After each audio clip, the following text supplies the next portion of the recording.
This is the Grapple of Your Eye show, episode 43, Spartan Sam Black.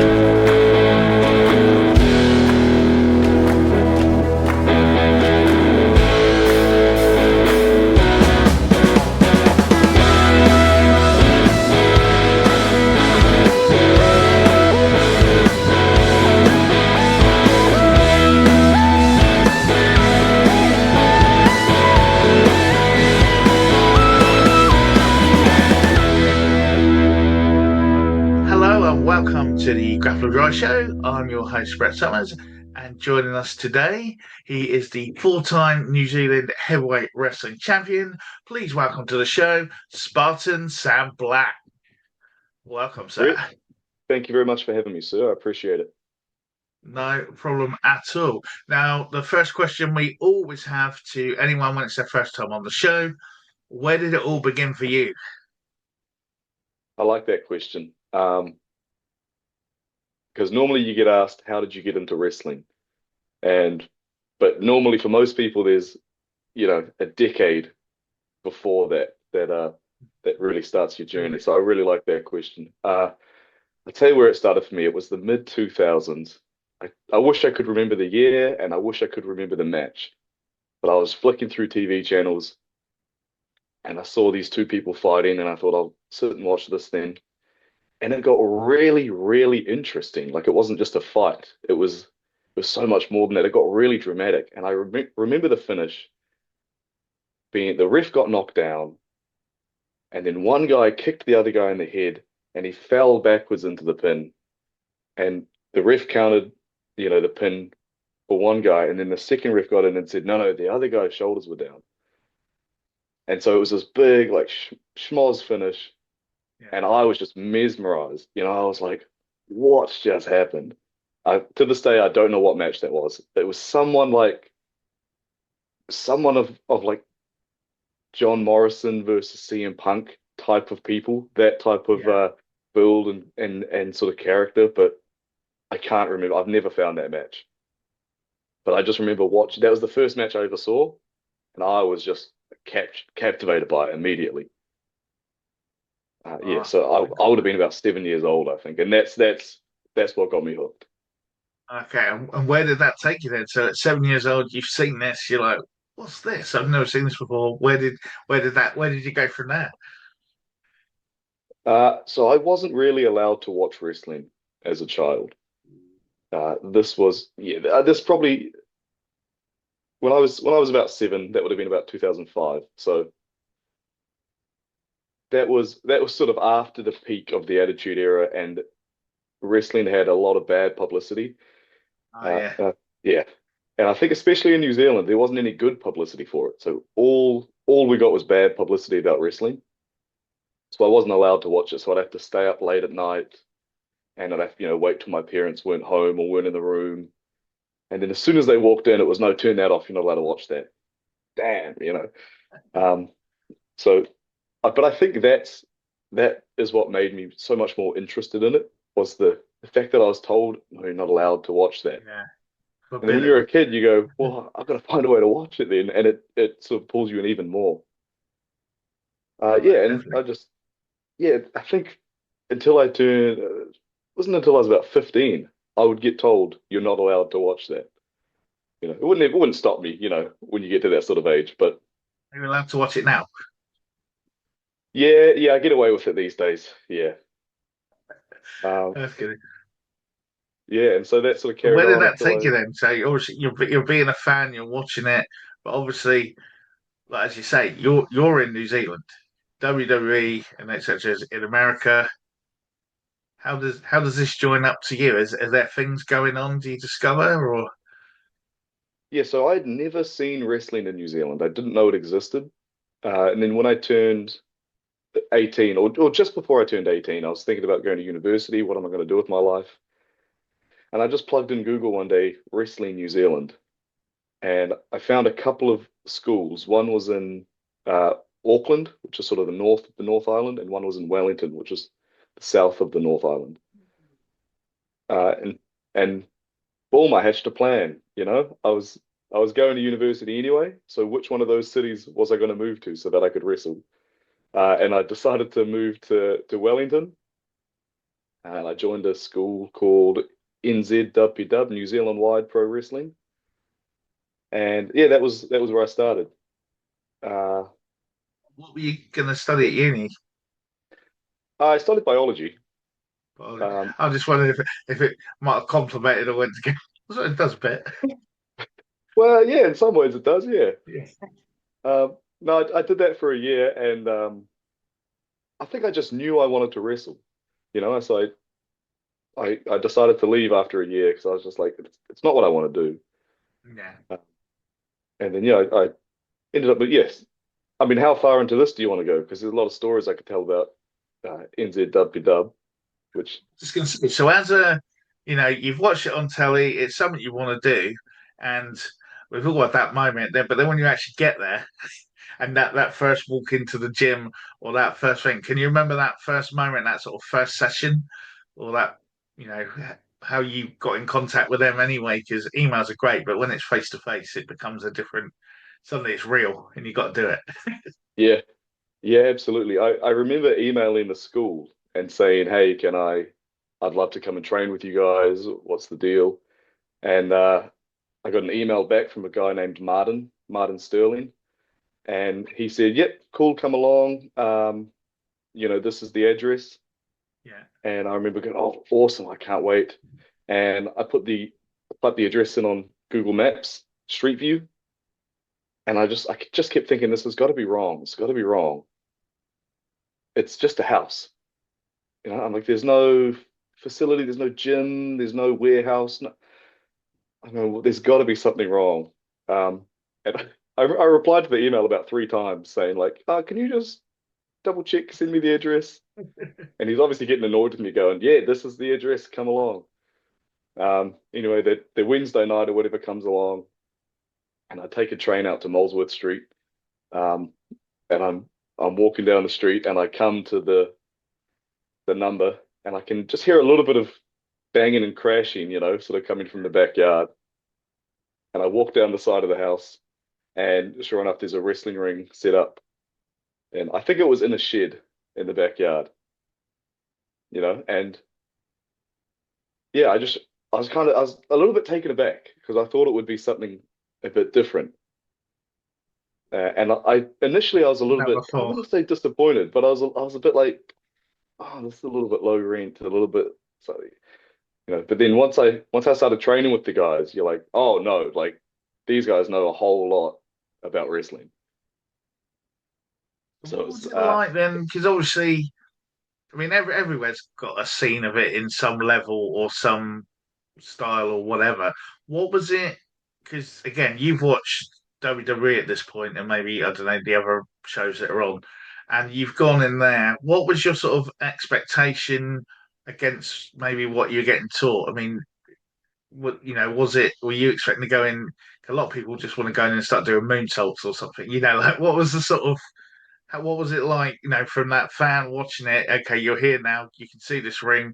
It's in a garden. It's not the PC. It's not some sort of UFC Ultimate Fighting Center, which everyone thinks it might be. But what was that like once you're there? Who were around? Who were people? Who's teaching? Who's doing stuff? Sort of, to give us an idea of like what the scene is like there.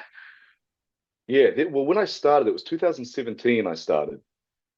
Uh, I guess this is a sort of a reflection on the broader history of New Zealand wrestling. There Mhm. was a quite a peak in the sort of, you could say, 60s to 80s, and then it really died off after that. And a new group came up sort of in the 2000s. I'm summarizing that really quickly, but a new group came up, and a lot of the Yeah. old guys didn't come with it, and so it sort of started fresh quite recently. Um, so yeah, when I got in there were a lot of guys who they were almost self-trained, a lot of them. Hmm. Um, and that's not disparaging them, but I want to be very careful about that because it's, Yeah. you know, very easy to take offense to or see something as offensive. I'm not trying to be offensive to them at all because they were very, very good for, especially for Yeah. self-taught. But you go and yeah, I think that was how the scene really was all over New Zealand for a long time.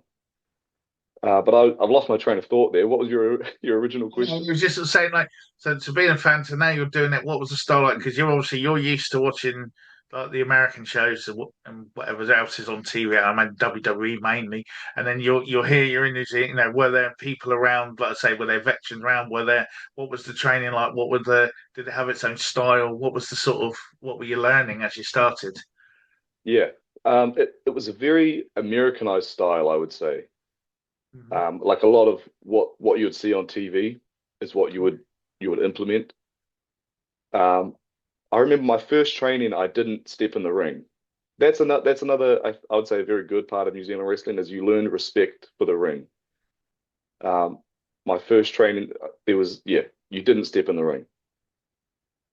And it was yeah, you obviously started learning the basics, the fundamentals, lockups and the holds and the control. I really thought when I walked into the first training that I was going to be the man and I was going to jump in the ring and they'd show me how to do something and I'll just do it and they'd go, "Whoa, this guy's really good." I got there and I sucked. Like you get there and you're like, "Oh no, this is hard. The wrestling's really hard." So that was a bit of a like a reality check. But you know, of course, when you're 18 years old, you think you're the man at everything. Yeah, but yeah, that was my first that was my foot in the door. How was that then? Because you've gone there now. You've done it. You had expectations in your head of maybe what it's about. You've gone along now. You've had a session. Is it like, yeah, I want more of this, or oh my God, what have I done? Um, it was a bit of both, I think. Um, it was definitely I want more of this. It was I think this might have been one of the turning points in my life where I it was this it almost you get in there and you're like, oh, I thought I was going to be really good at this. Turns out it's actually really difficult. This is going to be a whole lot of work. And you can, you know, when you're confronted with those situations, you can just go, ah, well, I just won't go back next week, or you can say, "Oh, well, I've just got to do the work then." And that's, I guess, that's what I'm glad that's the route that I took, you know, because I said, yeah, I'll come back next week and I'll try again. And you know that you have to make that decision a lot because you suck for a long time. You don't just get good after week three. It's like months and months before you start picking things up, and you kind of go, all right, I'm starting to get it a bit now. So yeah, it was quite difficult. But that's what everybody does. Like there's to be a Yeah, wrestler, that's what you have to do. 100%. Do you remember your first time running the ropes? Yeah, I nearly died, I think. Partially my fault, partially the rope's fault. Because you know yeah, the ropes barely existed. They were so loose.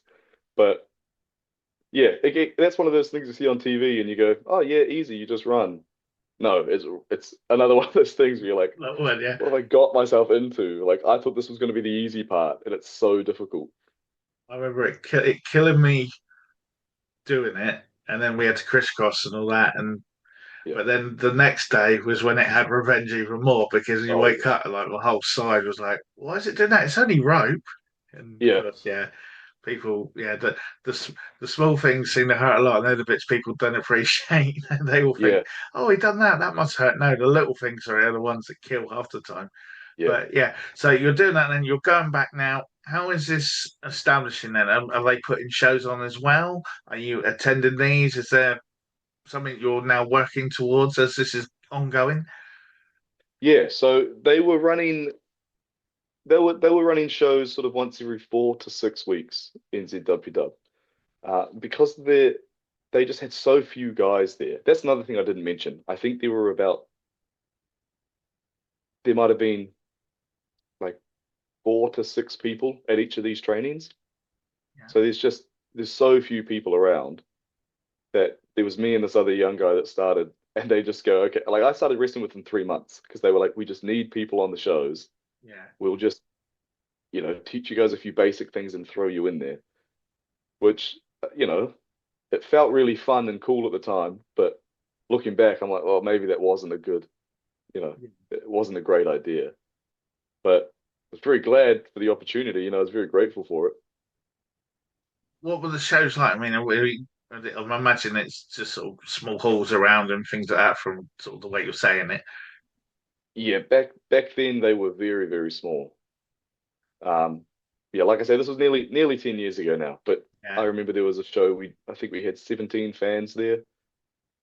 And then, if we had 50 people, we were just ecstatic. We were going through the roof. Can you The remember your scene has first grown. match? Unfortunately, I do. Yeah, I we don't have mean, to talk you about it. still the fact that you've just gone out. I mean, the everyone's the same, but you did it. You went out there and you did something. You worked in front of a crowd of something. That takes a lot to start with. But what was your experience like? What in my first match? Yeah, was it Um, nerves? Was it sort of what were you? yeah, I was just rigid. You know, I remember walking out. I'm supposed to be a good guy, and I'm walking out like this.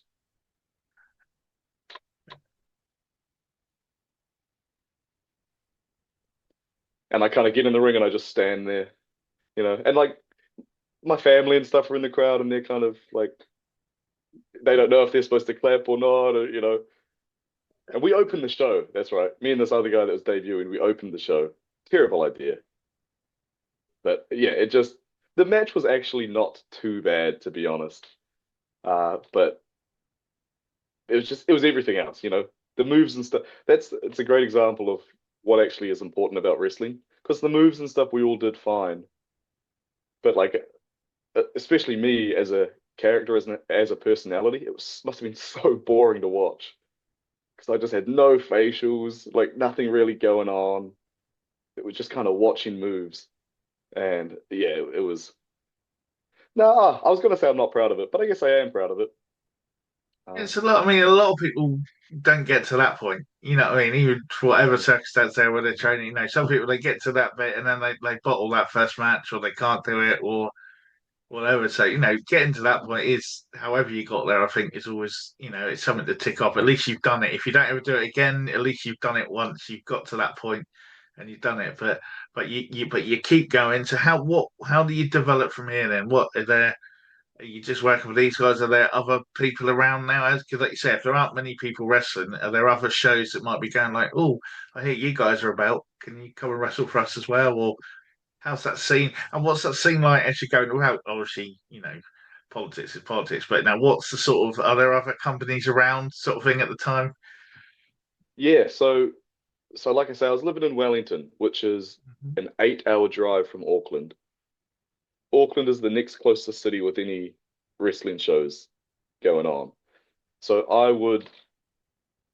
I mean, I got very lucky that people offered me bookings when they didn't really have to. But the scene was so small that they wouldn't pay your flights or your gas or anything to get to shows. So I would be flying myself to shows. It ended up being almost every weekend. I'd be flying from Wellington to Auckland and back, or Wellington to Christchurch and back. How far's that? Because being from England, my direction shit anyway. But but over there, so Wellington to Auckland is like an 8 hour drive. You see, Yeah, it's an 8-hour that's what drive. that's It's about one an that's hour one flight. way, and then 8 hours back again. Yes, yeah, that's right. And yeah, so and what did you say Christchurch? What's that sort of like? That's I actually don't know how long that drive would be, but it's on a different island, so I have to take a ferry as well. But so I would just fly. But I think it's about an hour and a half, 2-hour flight, and it's Probably costing about me, 8 or 9 hours with a ferry as well. Yeah, yeah, so maybe yeah.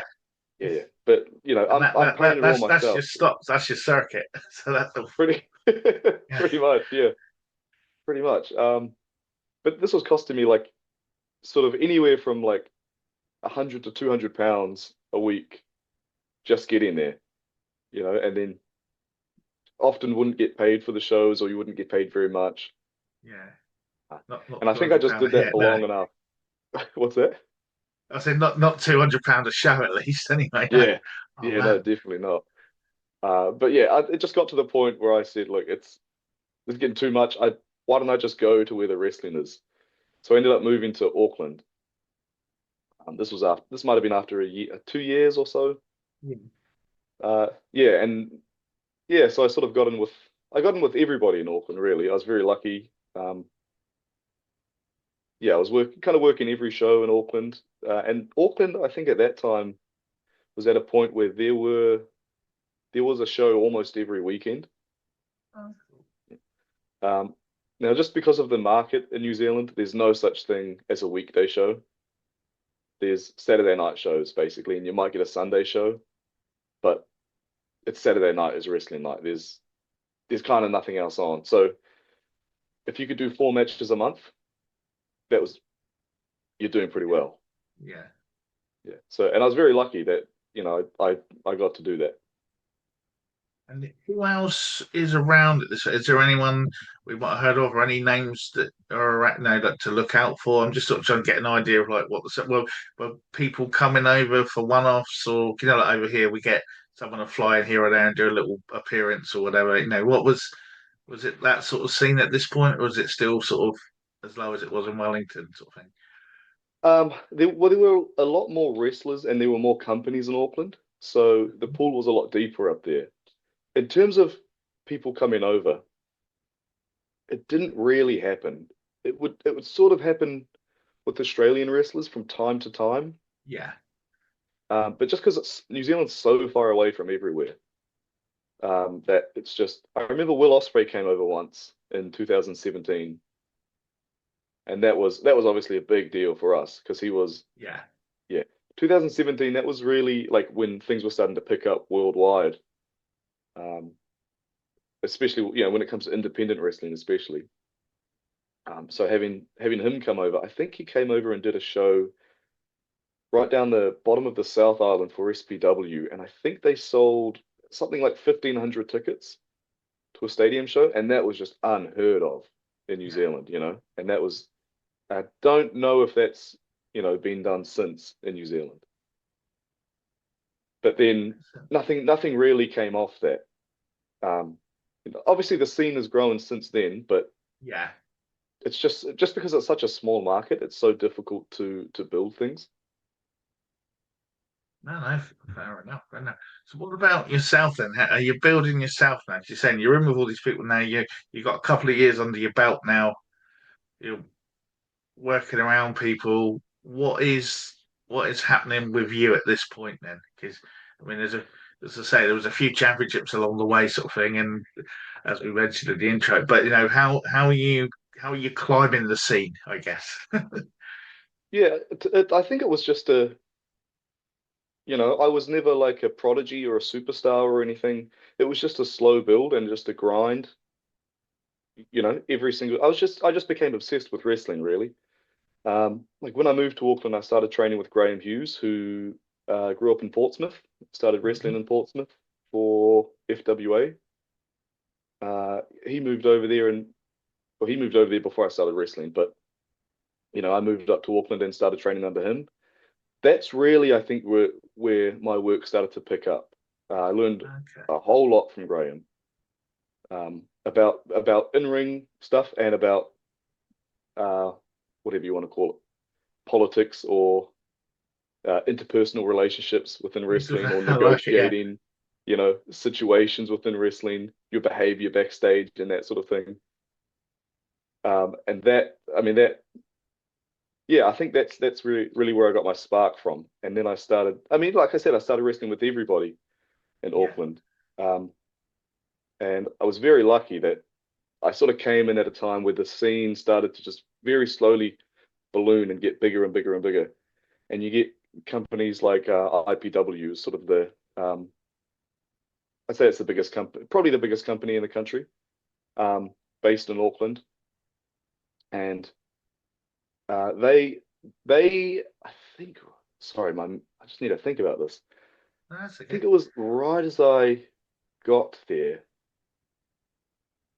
right as I moved to Auckland about 2019. It was right before COVID. They were sort of bringing over a few Australian wrestlers.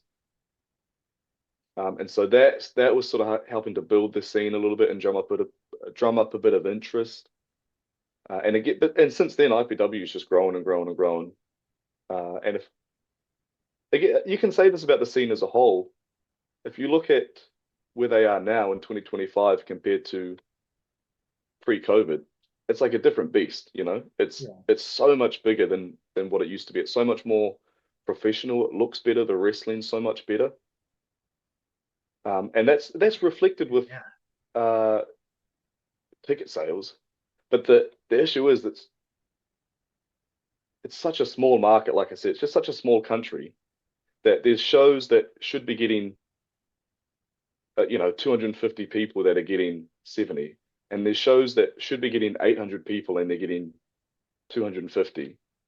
It's just because it's such a small market that the quality of wrestling in New Zealand has gotten so much better. And I was very lucky to just come in right at the right time and I guess rise with the tide, I think there. Yeah.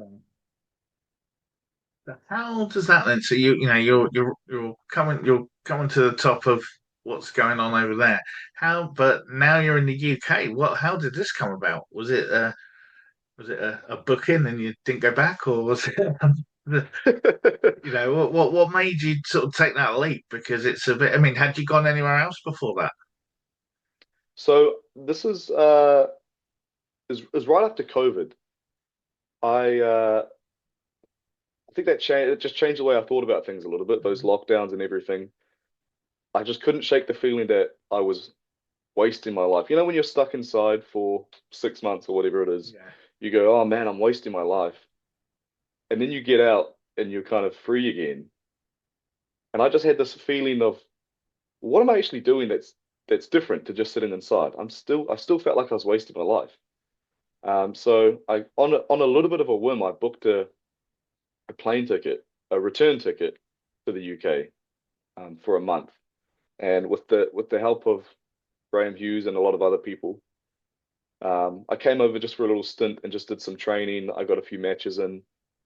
Um, yeah, I've done that sort of 3 times, I think now. Sort of did it once a year, yeah. from 2021, 22, 23. And yeah, I just enjoyed it so much. Like the scene over here is just so,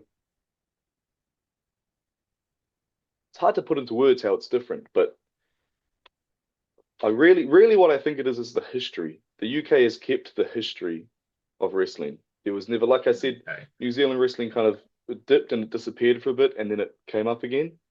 The Yeah. UK wrestling has been, there's just one straight line back to the beginning, basically. Uh, yeah, but the scene over here obviously is so much bigger. The population's much bigger. Yeah, I was just having so much fun that I just said, man, I have to get over here. I have to stay here. Yeah, so No, that's fair what I enough. did. So what was it like that first time coming over then? Was it like a training or your first sort of shows? What was the same? What was different? What did you sort of pick up coming in as a fresh pair of eyes on the scene? Yeah. So um, this was another one of those moments. I don't know if you remember the first time I went into a wrestling training, I thought everyone's going to think I'm the man because I'm just going to be this great wrestler. I had a little bit of a similar outlook coming over here. I thought the first time I go into a training, uh, I'm gonna, someone's gonna ask where I'm from, and I'm gonna say New Zealand, and they're gonna go, "Wow, you flew all the way over here just to come and do some training." What happened was I walked in to a training and no one cared who I was or that I was there, you know? And then when I did tell someone I was from New Zealand, they sort of went, "Oh, cool, yeah." And I didn't realize that the amount of people that fly into this country for training, because of the training that's available in this country, so many people come here just for training that there was nothing like different or special about what I was doing. And yeah, I remember like walking out of that training not being disappointed, but I was like, I kind of wasn't expecting, I wasn't hoping that someone would ask me, and then I was going, but I Yeah, remember I know walking what out you and going mean. like, Yeah, I thought that would be a little bit different. But that was again one of those times where I went, there's nothing really special about what I'm doing. There's nothing inherently special about me, um, which sounds a little bit depressing, but that's not how I mean it. You can't look at yourself as like, oh, I'm just going to be something special because I think that I am. You have to actually go and like, again, when I walked into sort of my thing. Yeah, first no, I training, know I what you mean. realized, yeah, when I walked into my first training, I realized I just had to do the work. It was the same thing here. I walked in and I go, oh, there's actually nothing particularly special about what I'm doing. I just have to, again, do the work and get better and create something special about myself. You remember your first UK match? My first UK match, what was it? Yes, I do remember. It was for Premier Promotions for John Fremantle, Yeah. and I wrestled Rishi Ghosh. Ah, Um, cool. And how was that? And what was, because again, you've done a bit of training, an actual match on a card in a locker room. How was that? um, I mean, Rishi has, I don't know how long he's been wrestling for, but he's a phenomenal wrestler and he's just Yeah. phenomenally competent and relaxed in the ring. Um, in New Zealand, a lot of people are wrestling once a month or even less. And so a match to them is something really big, and they've been waiting a long time for this match, and they've put a lot of thought into it, and it really is a big Yeah. thing. There's a lot of people over here who wrestle. I mean, people wrestle for a living over here. They wrestle 4 or 5 times a week. A lot of people, so it's so much more relaxed, and they're just more confident about things. And I really found that when I was in the ring with Rishi. Um,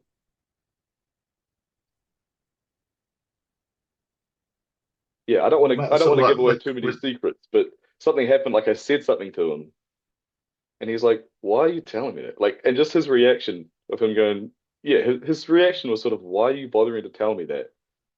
That was another big moment where I was like, "It's so chill over here. It's so relaxed. Like people are just so confident and competent that everything's so much more relaxed." And that was something like I mean, I still remember it now, 4 years on or whatever. It's something that stayed with me, and it was another thing that changed my mindset. I was like, "Oh, you can just be relaxed about this stuff.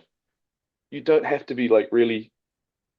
Not uptight, but you don't have to be really tense about everything. And I hope it all goes well. And oh, I really want to just be relaxed, and things get a lot easier.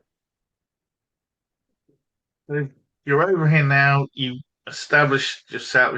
You've come over for a bit, and then you've decided to move over. I mean, you're moving halfway around the world. That must have been. I mean, moving is stressful anyway. I've done it a couple of times. Moving when you're like, on a plane over, and it's longer than 8 hours, so it's not your normal drive. It's a bit far. I mean, how did you sort that out to begin with? And then obviously when you get here, get back established and off you go again. That sounds stressful talking about it, let alone doing it. Yeah, it was. Yeah, stressful is one word for it. It's the most difficult thing I think I've ever done. Um, I mean, even just applying for a visa, the amount of red tape you have to go through, it's it's so difficult.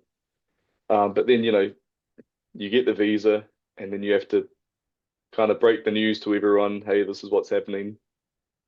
Uh, yeah, you're booking your flight. Everything's so expensive as well. That's the other thing.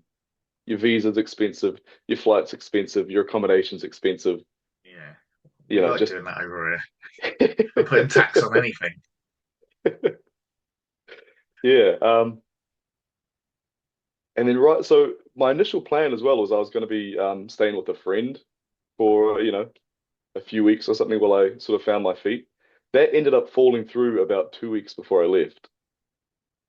So that was just another thing, just adding to the dog pile.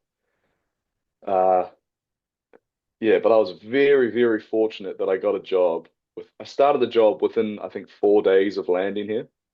So I was, Oh, that's you good. know, very, very lucky. I had some cash coming in, which always makes things easier. Oh, definitely. And I had a few connections as well. in wrestling from my trips over here that Yeah. yeah, I had some people looking after me and I had some bookings and stuff coming in. So I managed to hit the ground running, I think, really, really well.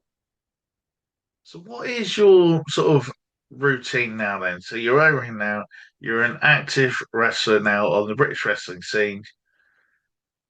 There is, as I said, there's more people now, more promotions, more competition. I imagine, like you say, than maybe in New Zealand, or maybe, well, yeah, maybe you did say what's coming up, but there's more people around. There's more competition.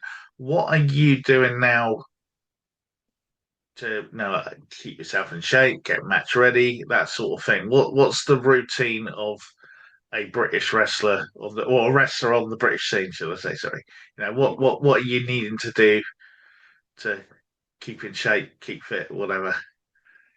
It's hard, man. It's hard work being a wrestler, and I think the better wrestler you want to be, the more hard work you have to do. So I work full time, obviously. I'm sort of working a 9 to 5. I train at least 4 days a week, wrestling training. Um, I coach. I normally coach about twice a week for Kapow, and I train at least twice a week with All Star Wrestling or All Star Wrestling South, and then I probably wrestle on average. I wrestle probably 2 or 3 matches a week. So it really keeps you busy, And then you know I'm in the gym at least 3 days a week. Um, so it's there's a lot going on. I don't get much free time at all. But in saying that, wrestling's my passion. It's what I like doing. So I'm not complaining about it. I'd way rather be too busy because I get to wrestle. I don't know, definitely. So what then? Now that you're over and you're established, what is your sort of view then? What's the scene like now? What now that because you've come over and seen bits, but now you're on it, you're seeing all the different things around. Have you got any sort of goals on the UK scene or things that you want to achieve? Yeah, a goal that I've always had. I think I said this before I even started training as a wrestler. Always said I wanted to wrestle for a living. Mhm. That's I think that's always been my goal. It's just and that way to me I can say that I'm a wrestler. Not that you're not a wrestler if you don't wrestle for a living, but I think for me to really tick that off as an achievement is, that's where I'd have to be. I'd have to be able to say, yeah, I wrestled for a living.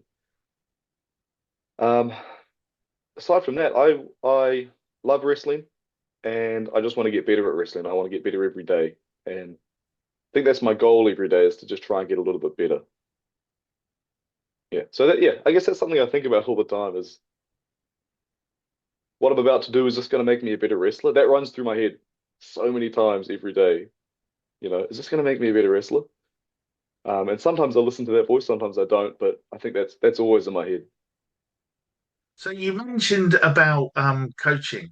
So coaching can be someone that's got his own challenges because as a teacher, teaching's got a whole world around it, as well as it is the learning of it that you're trying to do yourself. So how have you found coaching since Is it something you've done before, or something you've done picked up since you've moved to England? Yeah, I started coaching in New Zealand. I think I started around 2021. I started coaching for Hughes Academy. And since then, I believe I coached at pretty much every school in Auckland when I was there. But it's just kind of something I fell into. Um, I never really had any aspirations of being a coach or anything. I would just get asked to coach, and I'd say yes, and then it would just just sort of went from there. Um, I always had this like, and I still get it now. I just get this feeling that like, who the fuck am I to be coaching these people? I don't know enough to be coaching these, but I never feel like I'm good enough to coach people. But and then I have days where I really, really enjoy it. It's like there's nothing better than seeing somebody achieve something that they thought they couldn't achieve. If you can start a class with people going, I don't know if I can do that, and by the end of the class they're doing it, there is no better feeling to me. Excellent. So if anyone was listening to this and they're thinking about, you know, being a wrestler or, it's something they want to do, what advice would you give them from a coach's perspective? And obviously as someone who's put all this time into it and moved across the world to follow that dream. If someone's saying, "Oh, I fancy that wrestling. I've seen it on the telly. I'll give it a go." It might be something I really want to do this. So, what advice would you give them? What do they need to do? Um, the first thing to remember is wrestling is a sport. So you have to turn up to the class expecting to work hard, and like the best way to prepare yourself for wrestling is to get yourself in the best physical shape possible. Um, but in saying that, you don't have to be in the best, you don't have to be a like superb athlete to get into wrestling. You can start going to classes at, at virtually any fitness level. It's going to be hard, but you'll get in wrestling shape as you start wrestling. Hmm. Mhm. Well, what about then? Here's where we go in that blurred line. Because I say with this in on this podcast, it's we cover all the grappling we've got. From the catch wrestling, the jiu-jitsus, freestyle wrestling, Olympic wrestling, all that sort of thing.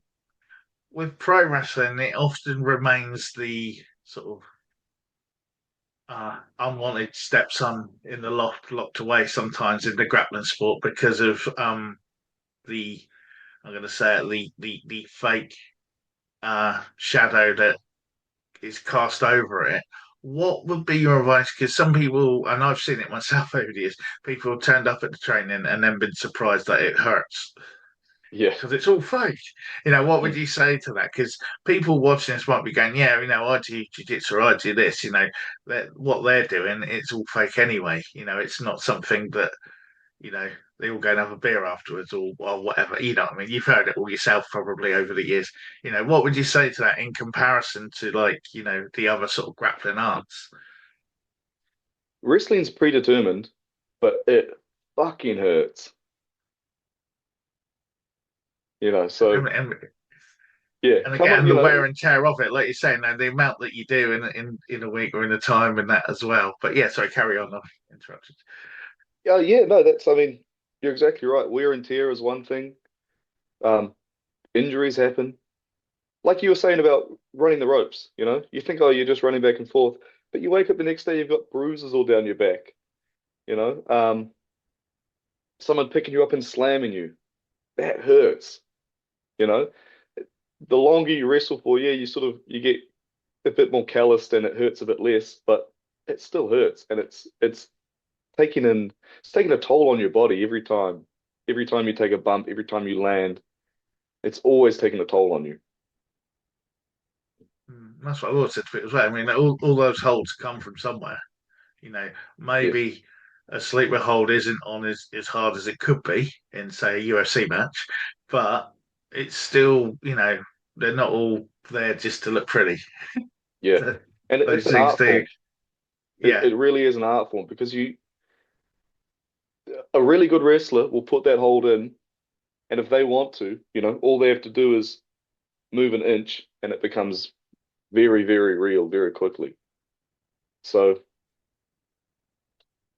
yeah, it's predetermined and it's a work. They call it a work because you have to work with people. If you're going into the ring, if somebody decides they're going to hurt you, they can hurt you very easily. Definitely. And also, you can get hurt by not knowing what you're doing as well. Absolutely. Sometimes, I mean, you see it sometimes on TV where people try and do something they're not ready for, or maybe just a little bit too dangerous. And unfortunately, you do see things like that from time to time. Yeah. So, it still is a legit grappling thing. The outcome, like you say, the outcome, yeah, but everything else is still. And probably, also, I always say it's the only one that when you're injured, you do have to carry on. Yeah. It's not the end. Yeah, exactly. Yeah. I think people don't understand that. It's like, oh, you just start. No, because that's not the end. Like, well, no, but if you've blown your knee out, then no, I've still got another 10 minutes yet and I've got to do that. Yeah. And people, you have to gut it out and put it through. So, no, that's fair enough.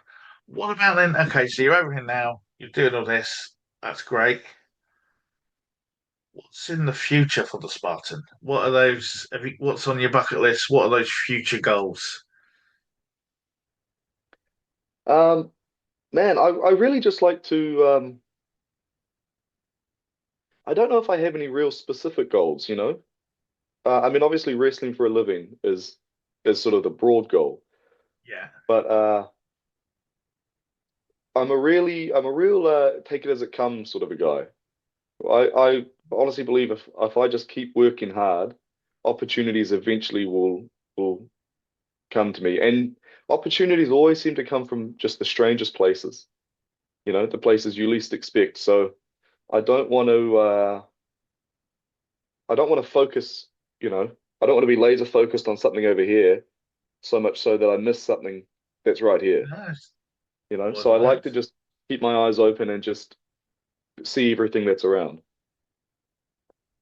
And what have you got coming up in the next sort of between, I guess now and Christmas is probably like the next sort of big break and everything. What have you got in there? Where can people be catching you in action? Let me check. Hold on. Um, I'm floating around a little bit, you know. A lot of these things are a little bit last minute, but I'm doing a bit for Kapow. I'm doing a bit for Premier Promotions. Um, I'm up in Norwich with BPW. Yeah, I'm floating around everywhere really. Anywhere sort of anywhere from the southeast to the southwest to the central east. A little bit of everywhere. But that's another thing is I like to try and get in with as many people as I can. I like to travel around and meet new people, meet other wrestlers. I like to see new parts of the country because you know, I'm very aware of how lucky I am to be here in this country. I might as well see as much of it as I can, you know, while I'm around.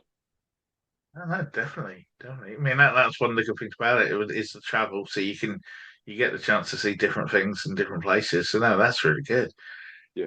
And if anyone is listening to this and they're like, "Yeah, I want to book the Spartan," what is the best way for people to sort of get hold of you, to book you, maybe ask questions, maybe talk about training, maybe things like that? Very good question. You can, I mean, social media is probably the easiest way, honestly. I think I'm at Spartan Sam Black on everything, Instagram, Twitter, Facebook. You can email me if I you want. can I can link that in the show notes then, and then they can just click on it and it can go straight to your Perfect. Instagram or whatever. That's not a problem. We can do that for you. You're a And tech wizard, mate. You're a genius. I can do that bit. It looks classier than it is. But what about yeah, any other words of wisdom or anything else you'd like to add? Words of wisdom. Jeez, don't get me started. Um, no, I don't know. I don't know if I have any wise words. Don't take yourself too Any seriously, I shout think. outs as well or whatever? Yeah, that's good. Hmm. Um, Always work hard. Always keep your eyes open for opportunity. Uh, yeah, be grateful. Be grateful for everything you have. Brilliant. And any shout outs, any things like that I'm going to shout out to Tom Fusion, good friend of mine who also moved to the UK from New Zealand.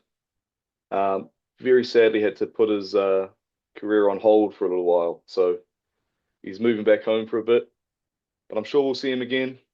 Love you, Tom Fusion. If you're watching, probably not watch. He doesn't care about me. Probably not watching.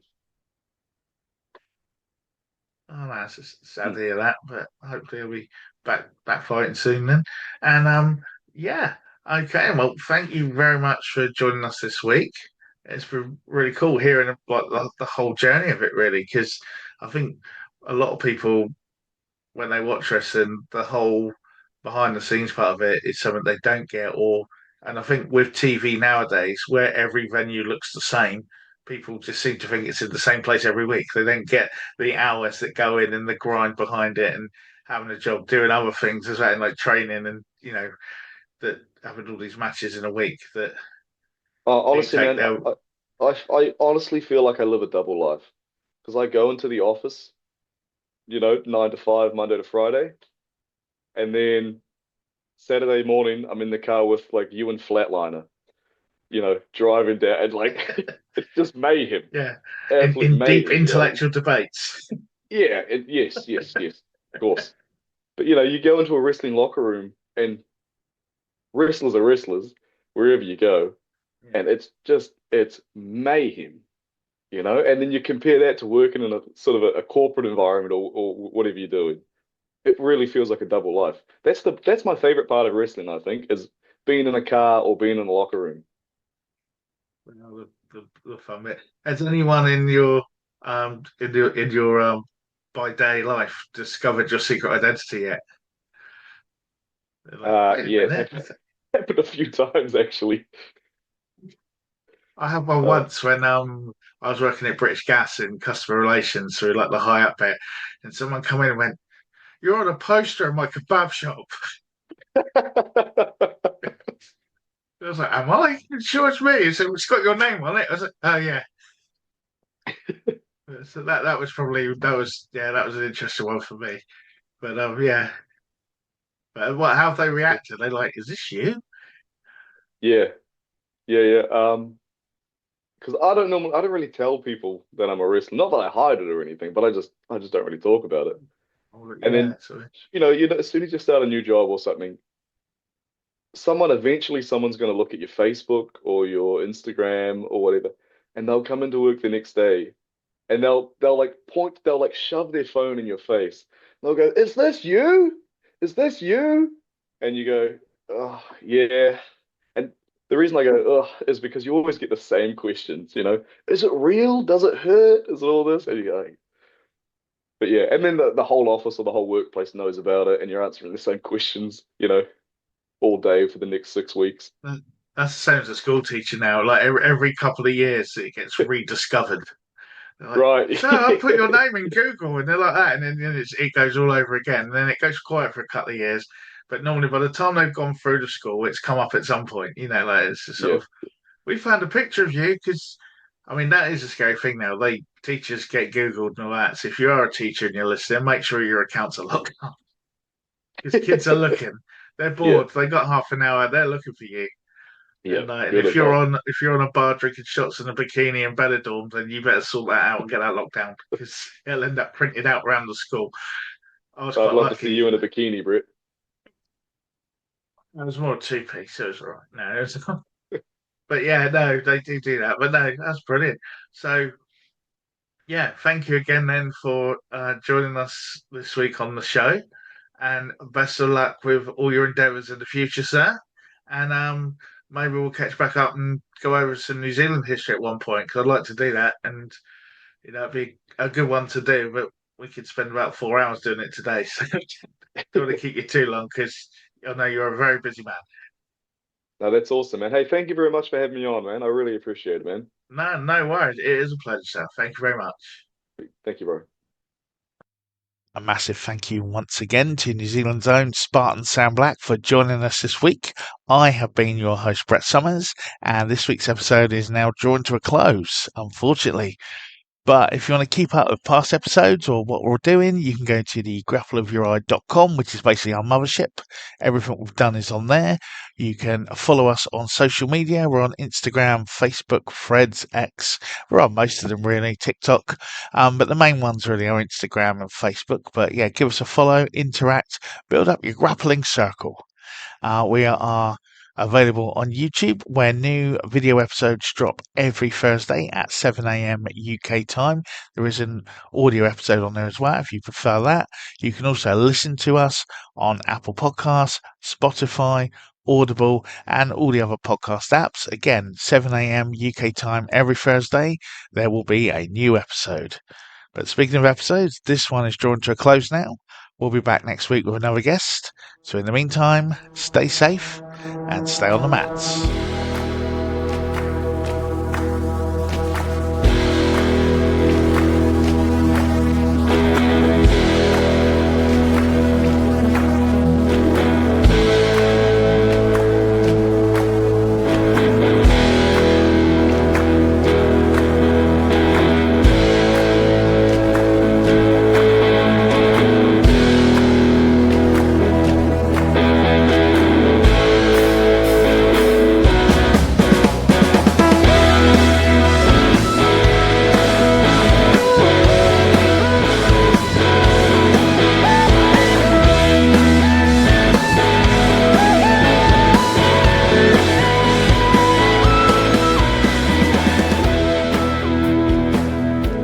I tend to tell people, from an amateur wrestler to a professional wrestler to a cage fighter to being the alpha male of senior citizens now.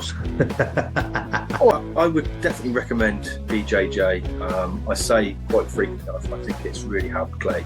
It's given him some structure, it's given him discipline, and also, but probably the most important thing, it's given him a routine. I mean, with the training, he knows where we're going to be, what day. He goes into the same gym or the same gyms now, because he trains at different gyms, and it's helped him. It's built relationships with his peers. He's got great friends. He's got some great role models in the gyms that he trains at, with not only the coaches but all the adults that are there. And it's just a great environment. It took me by surprise. It wasn't what I expected when we first walked into a gym. And it's interesting in that there are a number of tournaments that are promised and organized with the Future Federation. And in one of them, there's a clause there will be tournaments with strikes involved, but they will be held under different regulation. And I saw that, and I completely missed that the first time I read that document, right? And I'm going, holy cow. I think that our forefathers, our founding fathers, they had the wisdom to see that a competition rule was going to drift away from the reality of combat, and that a rule set with strike was necessary in order to maintain that foot in reality. When I qualified for the Olympic Games and being the first female in wrestling for New Zealand, I think that really took the cake. I think that was the best feeling ever, and I think about it often still, and it still makes me feel really good.